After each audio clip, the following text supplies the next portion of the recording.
নারীর জন্য সহস্রাব্দ উন্নয়ন লক্ষ্য অর্জন ও যোগ্য জাতীয় বাজেট দাবি করেছে বাংলাদেশ নারী প্রগতি সংগঠন। বৃহস্পতিবার জাতীয় প্রেস ক্লাবে এক সংবাদ সম্মেলনে তারা এ দাবি জানান।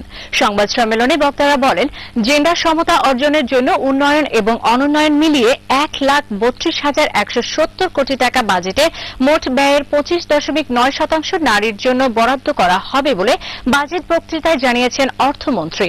কিন্তু নারীদের জন্য বাজেটের এই হার জিডিপির 4.5%-এর নিচে। তবে নারী সমাজের দাবি ছিল এই হার কমপক্ষে 7% বৃদ্ধি করার। সংবাদ সম্মেলনে বক্তারা প্রাথমিক শিক্ষাকে মৌলিক অধিকার হিসেবে স্বীকৃতি দেয়া, ছাত্রছাত্রী নির্বিশেষ জেন্ডার সংবেদনশীলতা তৈরির জন্য পাঠ্যক্রমকে নতুনভাবে বিন্যাস করা, শিক্ষা প্রতিষ্ঠান এবং কর্মস্থল সহ স্থানীয় সরকার ও আইন প্রয়োগকারী সংস্থাগুলোকে নারী সংবেদী করতে যথাযথ প্রশিক্ষণ ও নারীর সমানাধিকার নিশ্চিত বাধ্যবাধকতাকরণ সহ বেশ কয়েকটি সুপারিশের কথা তুলে ধরেন। সংবাদ সম্মেলনে অধ্যাপিকা মালিকা বেগম, নারী প্রগতি সংগঠনের নেত্রী রোকেয়া কবির, মনীষা বিশ্বাস সহ অন্যান্যরা উপস্থিত ছিলেন।